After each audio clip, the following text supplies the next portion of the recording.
Hello, friends. I am Maxwell Sichilongo, a banker, an accountant, an author, and financial literacy educator. Today, I will be talking about the 5 pillars of money. I know some people call these the 5 principles of money. Just to give a perspective, pillars found in any building hold firmly the bottom or the ground and the top. That could also act as a base for the next floor and so forth. Pillars also help in joining the sides, and overall pillars make the building stronger. So, in simple terms, money is a medium of exchange. This could come in many forms that include fiat money, commodity money, fiduciary money, bank money, virtual currency, which is virtual money now, as we're even talking about Bitcoin and so forth. So all these are classifications of monies. And these classifications, in most cases, they come in line with usage. Others could define money as any item or verifiable record that is generally accepted as payment for goods and services and payment of debts such as taxes in a particular country or socio-economic context. So you can see that this second definition of money covers the current position of monies in whatever form. The value of money is one of the fundamental skills we should introduce in our children's lives early enough. The world's foremost stock market expert and wealthiest investor, Warren Buffett, is an interesting figure in this aspect. According to him, he has 2 rules, and these are: rule number 1, never lose money. Rule number 2, never forget rule number 1.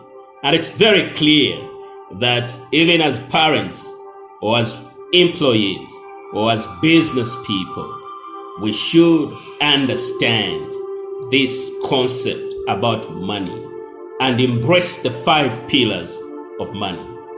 In all this, Mr. Buffett is emphasizing prudent financial management. So, before I talk about the 5 pillars of money, it is important also to tackle the functions of monies that include medium of exchange as number 1, as they can never be trade, they can never be business without exchanging. So money comes in place. Money also is a unit of store.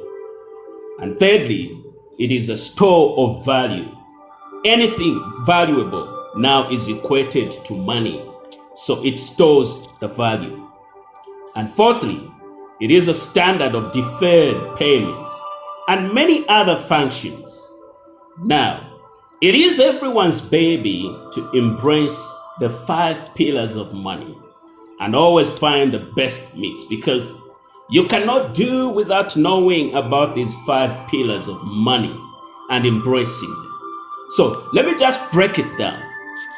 These 5 pillars of money are: 1, earning; 2, spending; 3, saving and investing; 4, protecting; and 5, borrowing.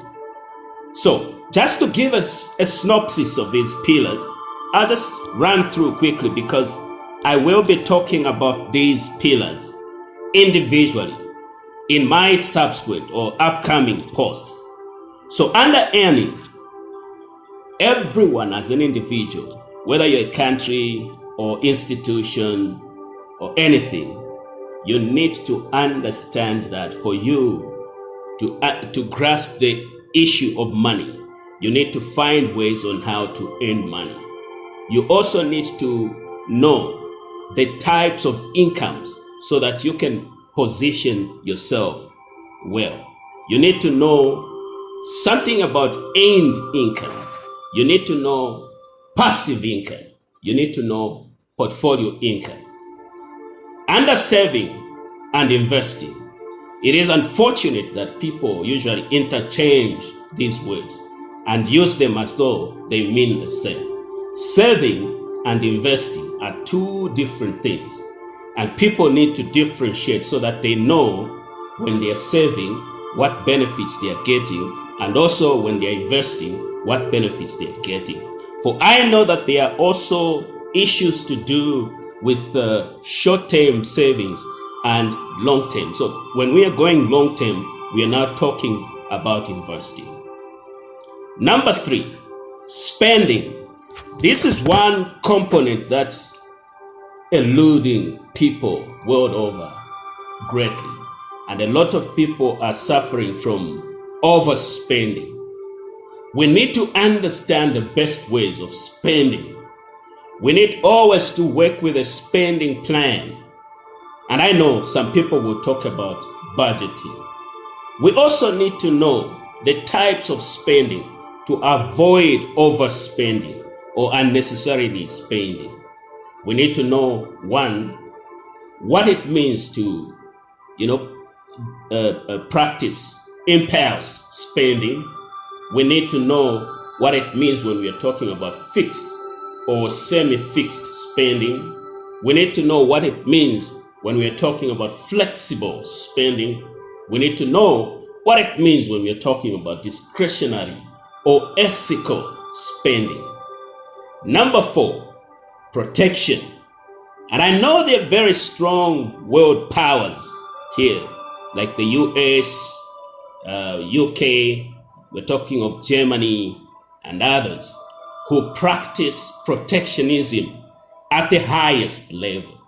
When we trickle down this principle or pillar, even an individual is supposed to practice protectionism. So the issues to do with insurance comes in. The issues to do with ways on how to mitigate your income, they come in the fold. So even at individual level, we need to practice protectionism. Number 5, which is borrowing. This is one issue that has affected so many people in Zambia. And most of these are, in the formal sector. Most of the people, they feel that like they can't do without borrowing. So they borrow to the point that the rich levels that even their income cannot sustain their credit. So we need to know always when we can borrow and why we should borrow and what are we borrowing for. We need to know that we should never borrow for luxuries. We need to know that we are supposed to, maintain a good credit score and history so that we do not jeopardize our future credit lines. We also need to know that we should never borrow what we cannot pay back. So these are some of the tenets that I'll be talking about when I'll be, handling these pillars individually. In ending, I am asking everyone listening or watching this post to visit my website. That is www.maxwellsichilongo as one word, www.maxwellsichilongo.com. And also, do not forget to drop me a message on the email addresses provided below. Thank you for listening and watching this post. Bye.